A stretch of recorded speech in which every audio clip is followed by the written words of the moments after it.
Welcome back to Dezavi Productions. My name's Dezavi. Today, we're doing part 3 of how to make a beat in Ableton Live. I'm going to show you how to convert the MIDI clips into audio clips, how to create fades, and how to add effects. If you're new to the channel, make sure to subscribe, hit that notification button so you don't miss a session. Without further ado, let's get to it.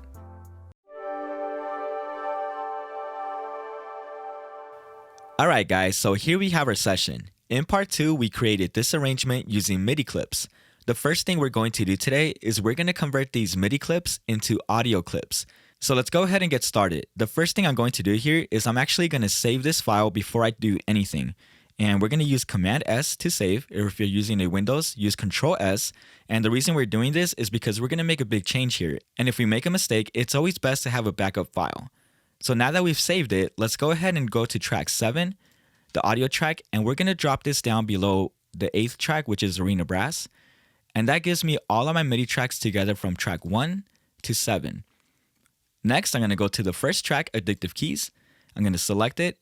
I'm going to hold Shift on my computer keyboard. And I'm going to go down to track 7, the last MIDI track, Arena Brass. And I'm going to click here. This selects all the tracks 1 through 7. Next, we're going to right click here on the track. And we're going to go down to Freeze Tracks.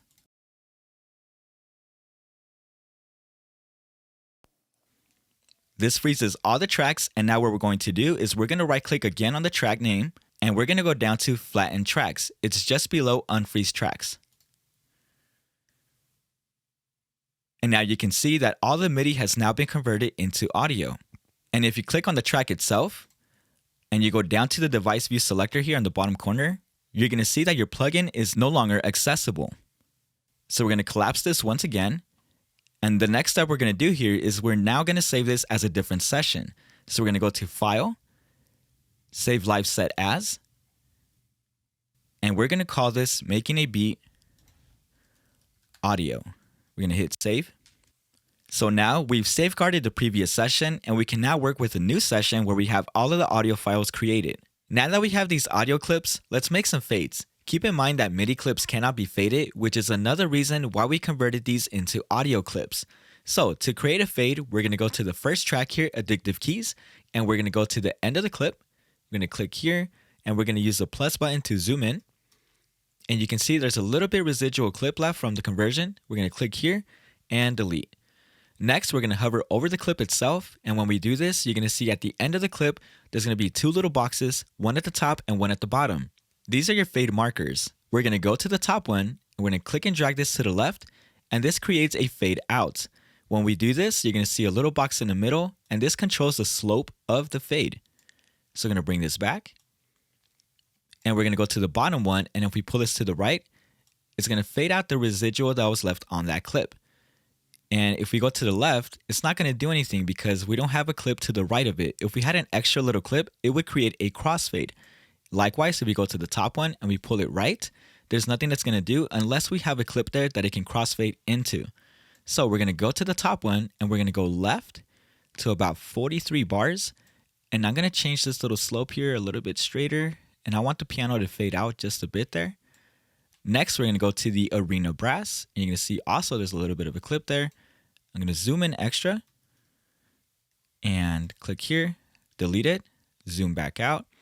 I'm going to go to the end of the clip, and I'm going to want this to fade just as much as the piano. So I'm going to actually pull this one up a little bit. And the thunder here itself, I'm going to just go to the end and fade it out at 47 bars. And we're going to zoom back out, and we're going to play it from here and see how this fades out.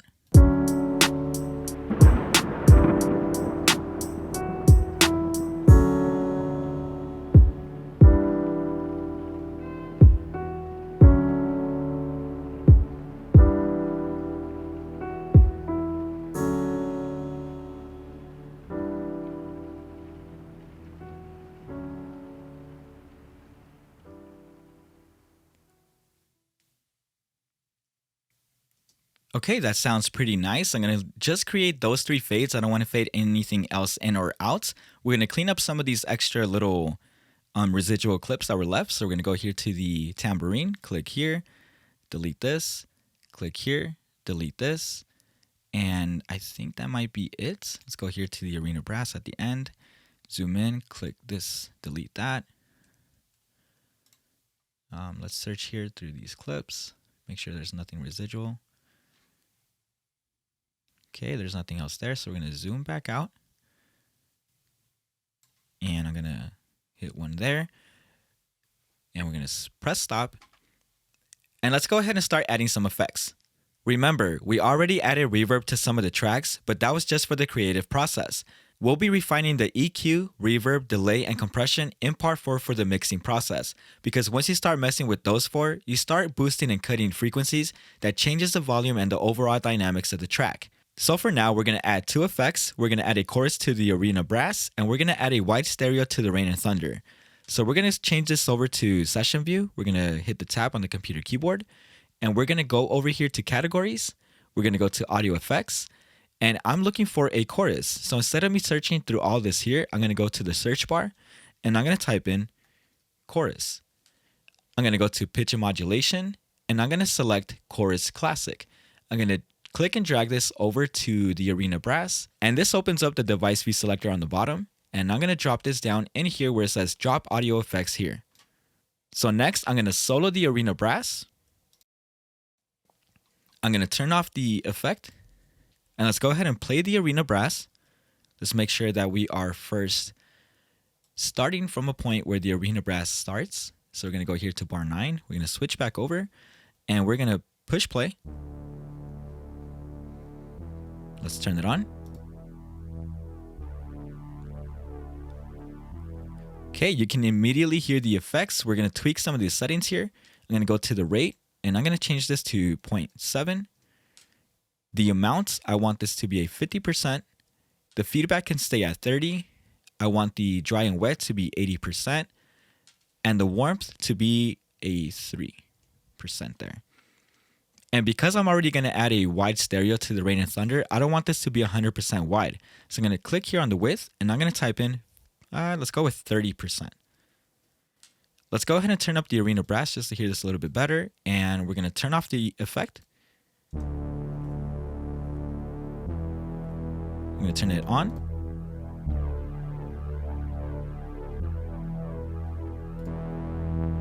Off. And then back on. Going to lower the volume again. And let's unsolo it so we can play with the entire track here. I'm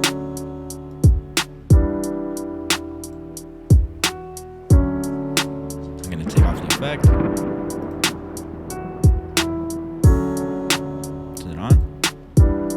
Very subtle. Okay, so next we're going to add a rain and thunder. We're going to add a wide stereo to the rain and thunder. So I'm going to click here on the rain and thunder. We already have an EQ. We're going to refine this in part 4. So for now, once again, we're going to go to the search bar in the categories audio effects because it does matter. And we're going to type in wide. We're going to go to utilities. And right here under utility, it's going to say wide stereo. So once again, I'm going to click and drop this down into where it says drop audio effects here. And I'm going to solo the rain and thunder. I'm going to first disable the effect. And let's play this. Make sure that it's playing from a good spot here. And this is off. I'm going to turn it on. Turn it off. Turn it on. And we're going to boost this percent of width to 260. Let's go with 270%. And you're going to hear this effect a lot more when you have your headphones on for this tutorial. So let's go ahead and play this again. Just going to turn it off. Turn it back on.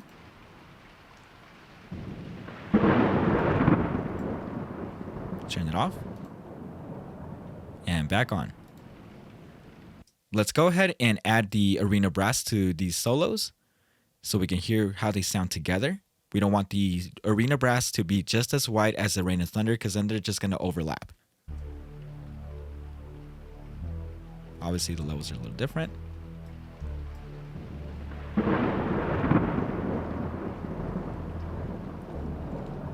So you can hear the rain and thunder is a little bit more to the wide areas here of your headphones. And the arena brass is a little bit more centered. It still sounds a little bit wide, but it's still centered and it doesn't overlap the rain and thunder. So those are the only two effects we're going to be adding. I'm going to unsolo this. I'm going to collapse the device view selector here. I'm going to switch over back to the arrangement view, and I'm going to use my loop selector here. I'm going to highlight the entire tracks here. Okay, so next we're going to go ahead and start getting into the mixing and mastering in part 4. Thank you for watching. I hope you found this video helpful. Subscribe, like, and share, and I'll see you at the next session.